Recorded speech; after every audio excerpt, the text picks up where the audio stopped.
So last week, Chad did an excellent job.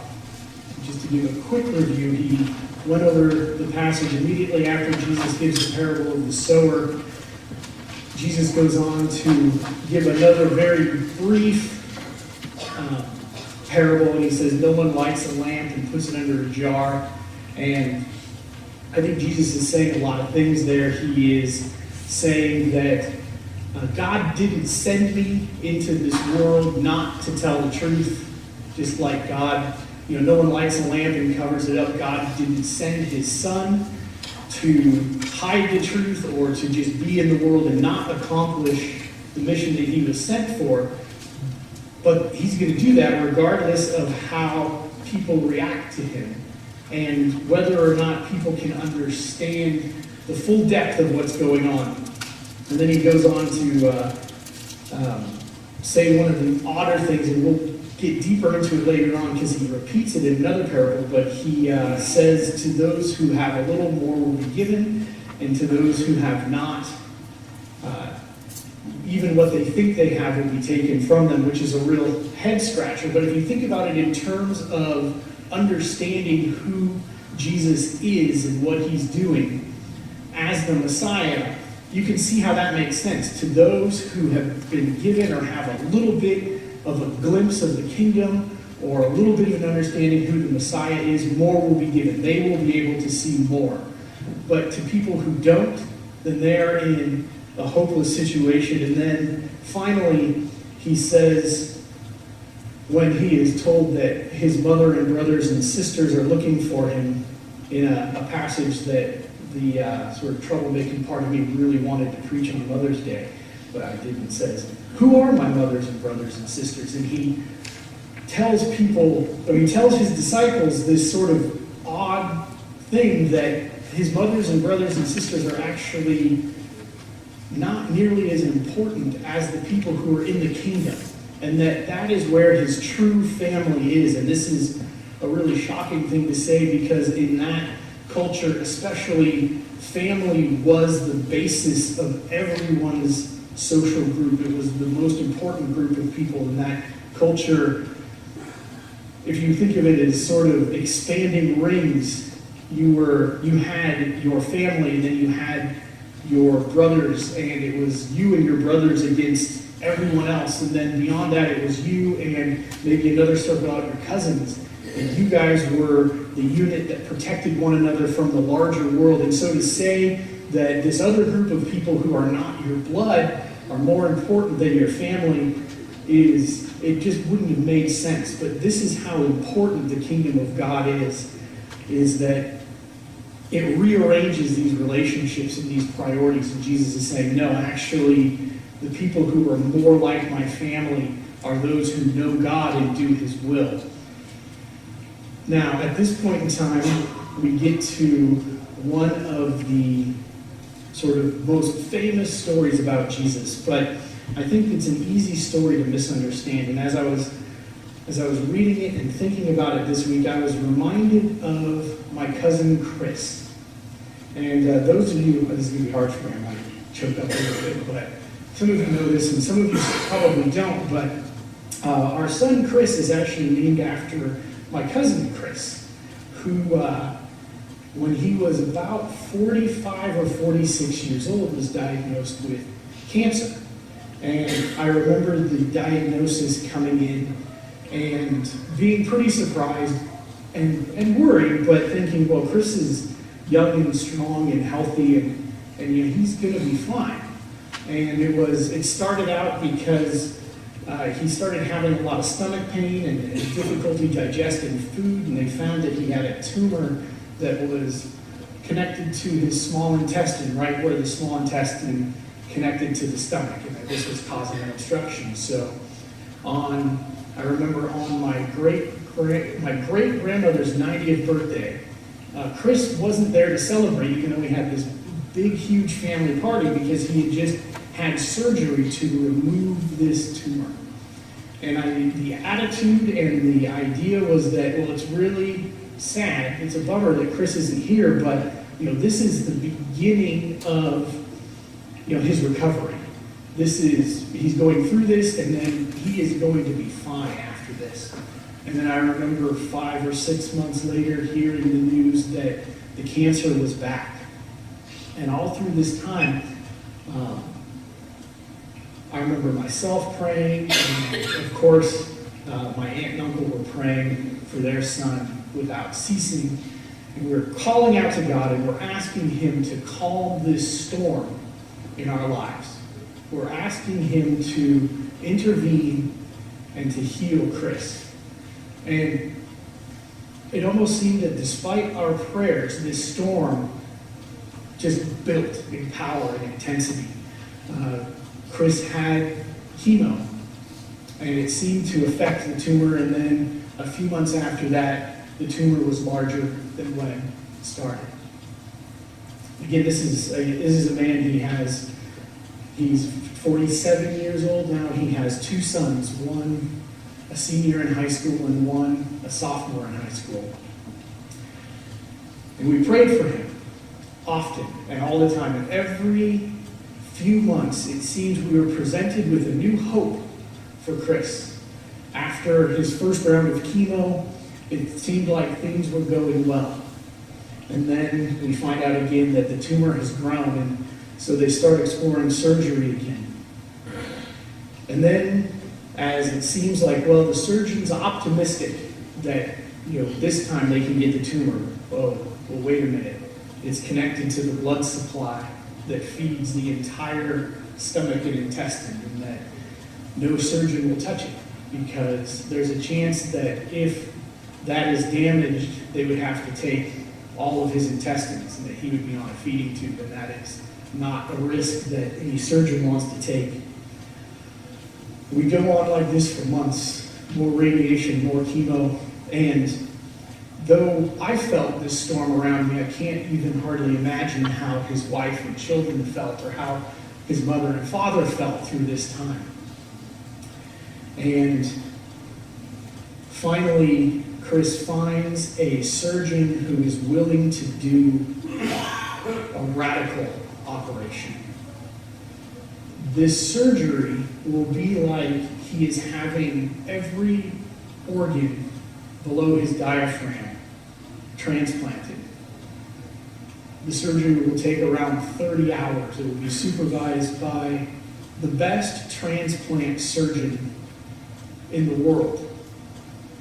Each organ, each kidney will have its own surgeon.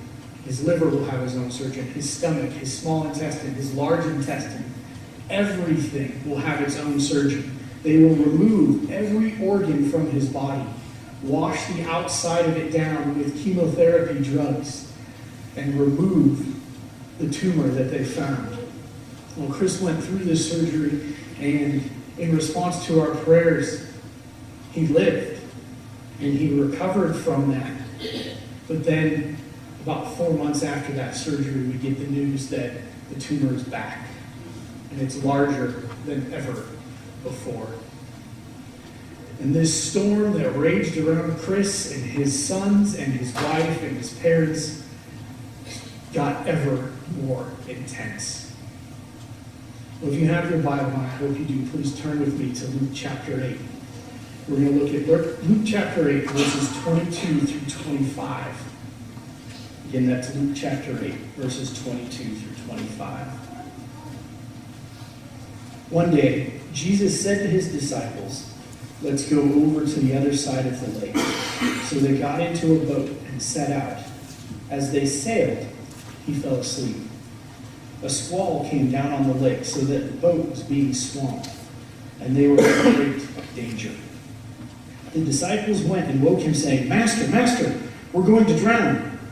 He got up and rebuked the wind and the raging waters, and the storm subsided. And all was calm. "Where is your faith?" he asked his disciples. In fear and amazement, they asked one another, "Who is this? He commands even the winds and the water, and they obey him."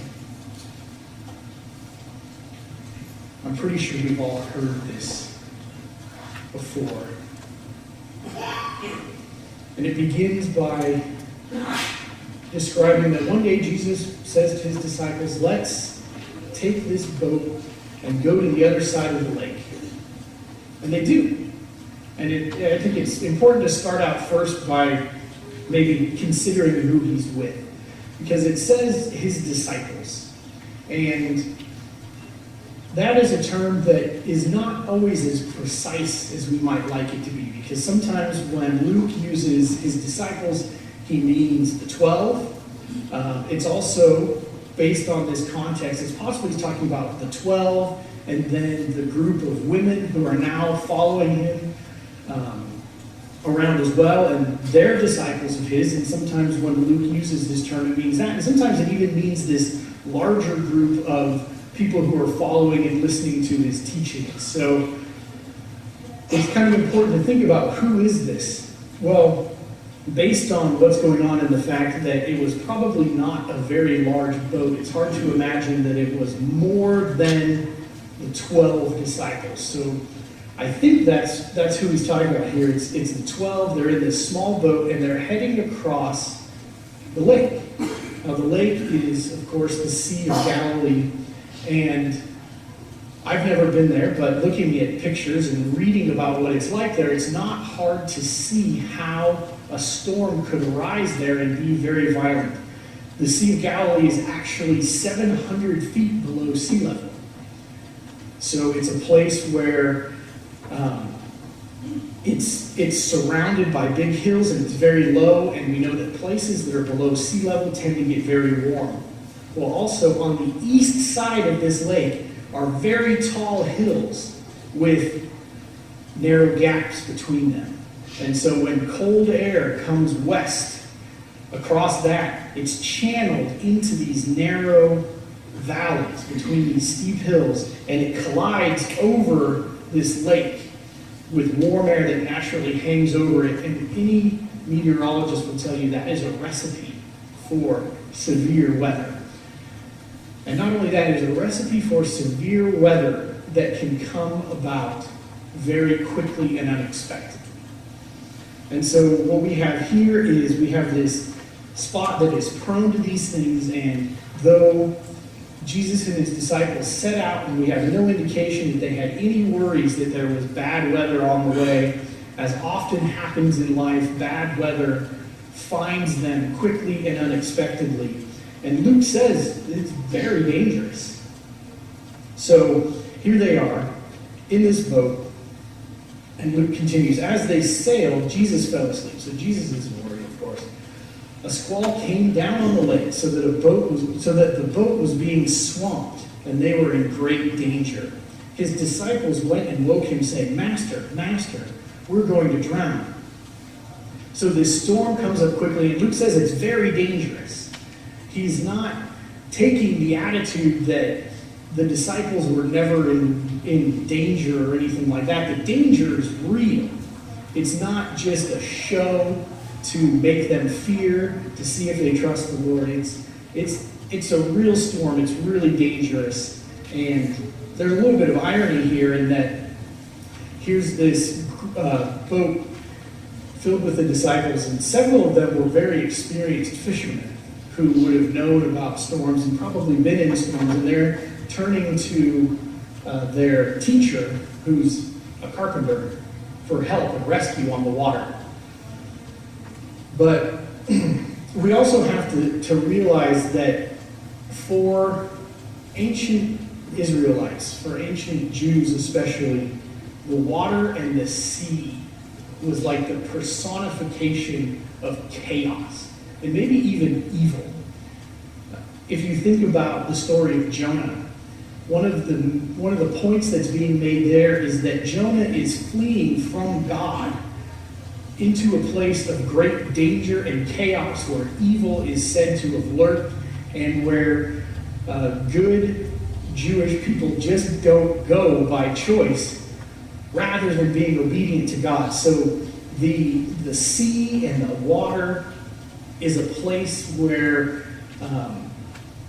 people fear, and they have good reason to. It's not a place where even people who work on the water are necessarily very comfortable or feel like they're in control.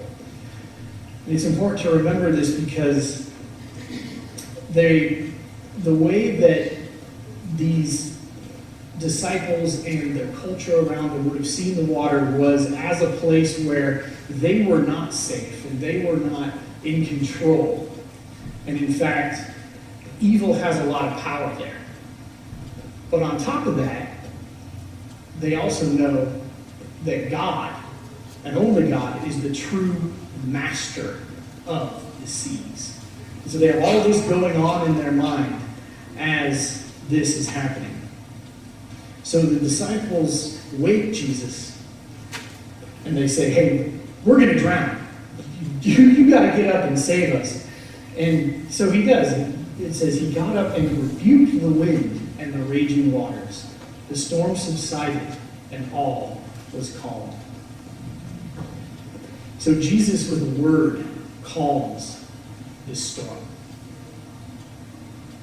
It's interesting that the word Luke uses here is rebuked, because this is the same word that is used when Jesus is casting out demons from people.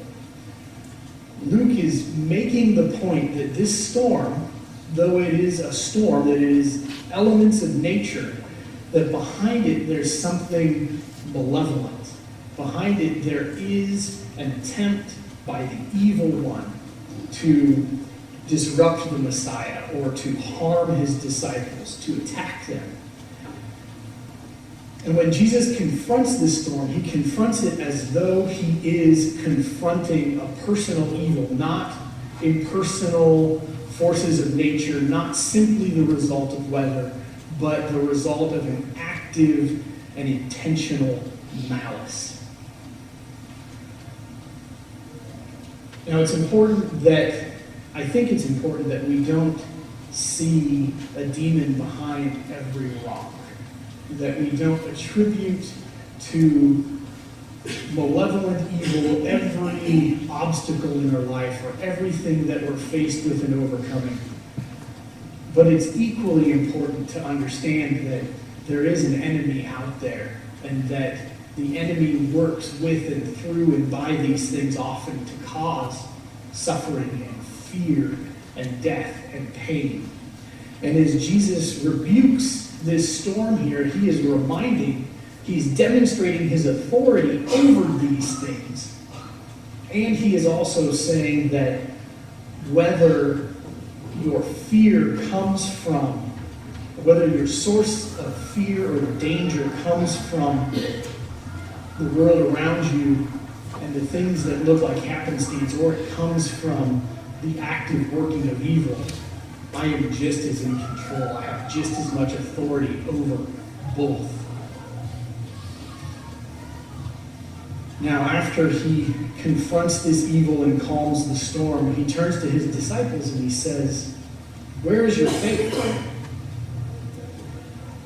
And I think this is, again, Luke doesn't do any of this by accident. It's not an accident that this comes immediately after Jesus gives them the parable of the sower, and he teaches them about the way the word takes root in different people. And this is an opportunity, a test for them, and an opportunity for them to gauge what kind of soil they currently are. And we can see that they didn't totally fail the test, because they called out to Jesus, but at the same time, it wasn't totally a rousing success either, because they were petrified. And deep down inside, I have the suspicion that they didn't necessarily believe Jesus could deliver them from that storm. And that's kind of apparent by their reaction when it says, in fear and in amazement, they asked one another, "Who is this? He commands even the winds and the water, and they obey him." And I don't want to sound like I'm being harsh to the disciples, because I think a lot of us operate in this way pretty regularly. We regularly cry out to God, "God, save me from this. Lord, help me, deliver me." And then we don't necessarily believe that he can or he will. But we can see that the disciples, those who have been given sort of insight into the kingdom. Even where they are, they're still not fully that fourth kind of soil that the word takes root and they're ready to bear fruit yet. They're more like that second or third kind of soil where the time of trouble comes and they don't have any root and they experience fear and doubt and trepidation. And we've seen that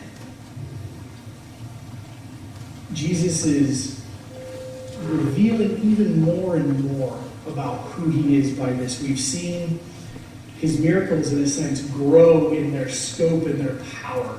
And I think this is important. It's also easy to be harsh on the disciples because he's saying, man, you guys saw him heal people. You saw him. In fact, some of you became disciples because he miraculously gave you a giant catch of fish. So is it really surprising that he has control over nature?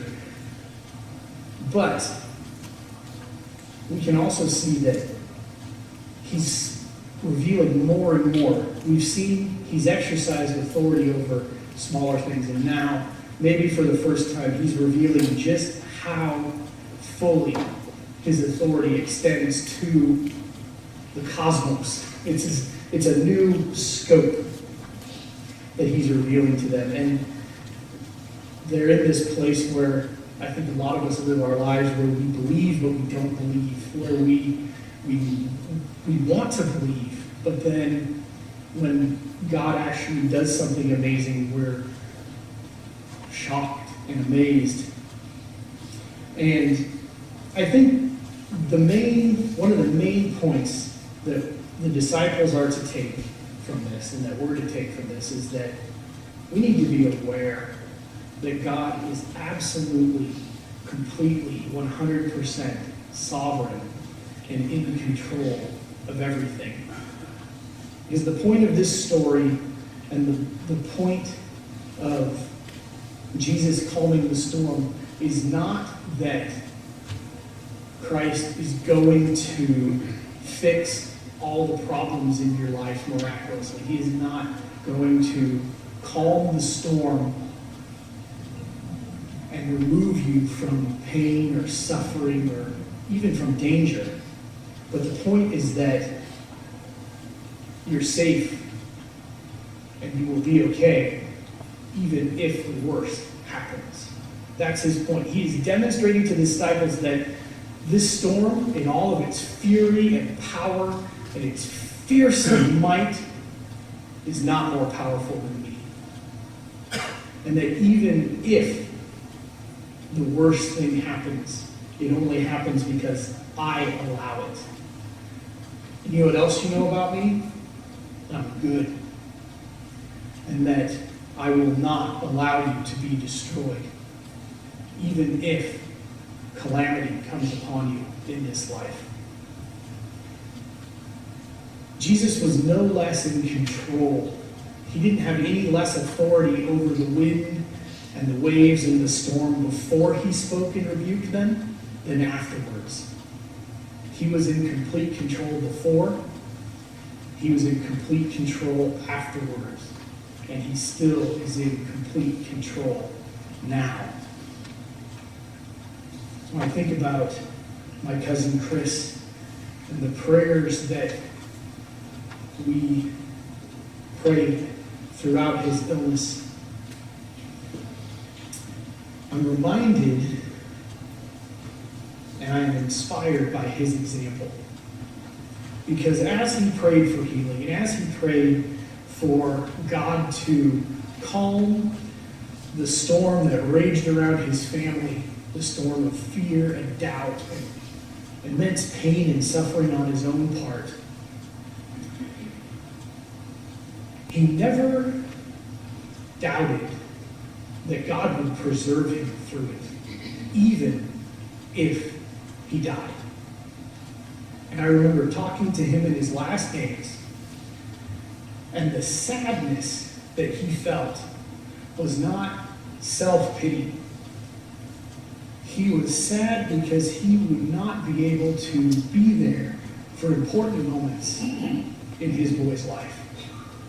He was sad that he would not get to see them marry and have children. that he would not get to grow old with his wife. But he didn't doubt God's goodness, even in this. He had become that fourth kind of soil. He knew that God was in control during this illness and this storm, and that he would work it out for good, even if the storm overtook him physically in this life. And now, a few years on from that, we can see the fruits of this. He has two sons who, based on his example of faith in the goodness of God, despite what most people would see to be the worst possible thing that could happen to anyone, a life cut short in its prime, missing out in the joys and the comfort of old age and a strong family. He has two boys who love the Lord and trust them in a way that Chris could not have imagined trusting them when they were 20, when he was 21 or 19 years old.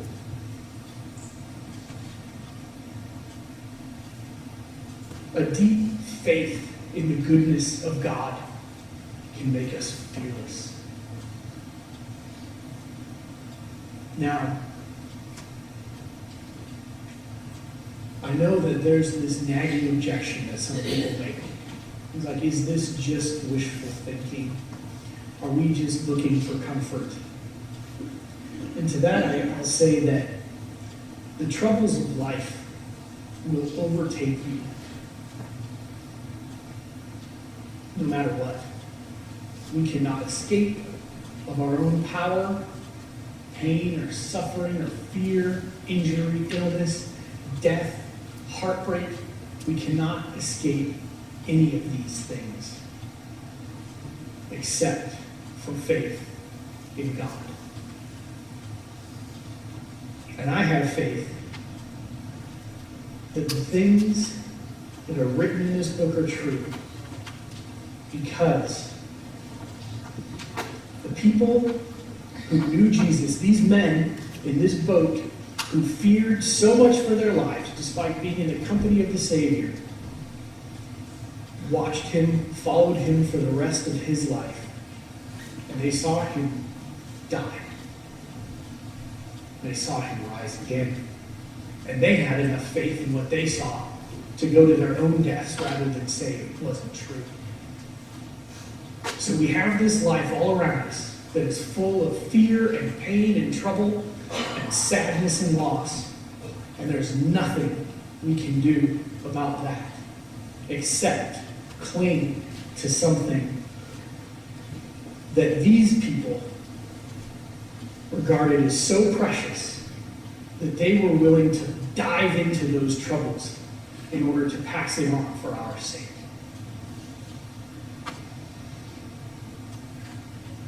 We can see our world all around us, and we can see unexpected tragedy and death and loss. We can see the disintegrations of families and relationships, natural disasters. Our world is full of war and political turmoil. And sometimes it's easy to think that maybe God's napping, that we need to rouse him with our prayers. We need to run to the front of the boat and shake him awake and say, God, there is a storm going on, and we're drowning. But the fact of the matter is that he's already in control. And if you have faith in Jesus, then it doesn't matter what the storm does. You are already saved from the storm. And I think it's important. It's so easy to hope, and you could go home right now and you'll turn on preachers who they want to tell you that God wants you to be happy and prosperous, and he wants to deliver you from all your troubles, and you can live this trouble-free life of ease and happiness. And that is not what Jesus promises us. He doesn't promise to come in and miraculously solve all of our problems. as we would choose to have them solved. But what he does do, he delivers us through those problems with the promise that we will be not just okay on the other side, but that in the end, everything will be restored. All our tears will be wiped away, and we will have no cause for sadness or grief or regret or fear. He's not going to deliver us from the troubles immediately, but he already has victory over them. In a few minutes, we're going to sing a hymn. I'm sure a lot of you know it. I'm sure some of you know the story behind it. But this is perhaps the most faithfully Christian reaction to grief that anyone could ever have. This hymn was written by a man named Horatio Spafford. This man received a telegram from his wife after reading in the paper that the ship that was carrying his wife and 4 daughters across the ocean had sank. And he waited, after reading and hearing of that news, he waited to hear word about if and who of his family had survived. And when his wife was finally able to cable him, all the cable said was, "Saved alone." And as he was sailing across the ocean to meet his wife, he composed this song. We're going to sing it in a few minutes. But in the midst of having lost his family, his 4 young daughters, he wrote, "When peace like a river attendeth my way, when sorrows like sea billows roll, whatever my lot, thou hast taught me to say, it is well with my soul." Please pray for me.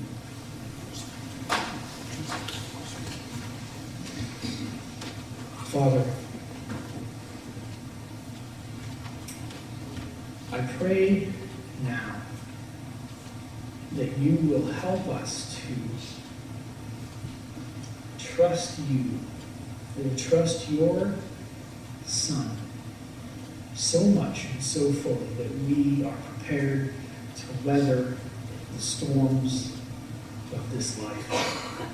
I pray that you would help us to be the deep soil in which your word takes root and spreads and that produces a fruit. And pray that you would fill us with joy when the unbeliever can look on us and see no earthly reason why we should have anything but sorrow and despair. Father, you are good. You give us comfort, you give us peace, and you give us joy against those things that we have no control over. Help us to realize how fully in control and how fully good you are. In Jesus' name I pray. Amen.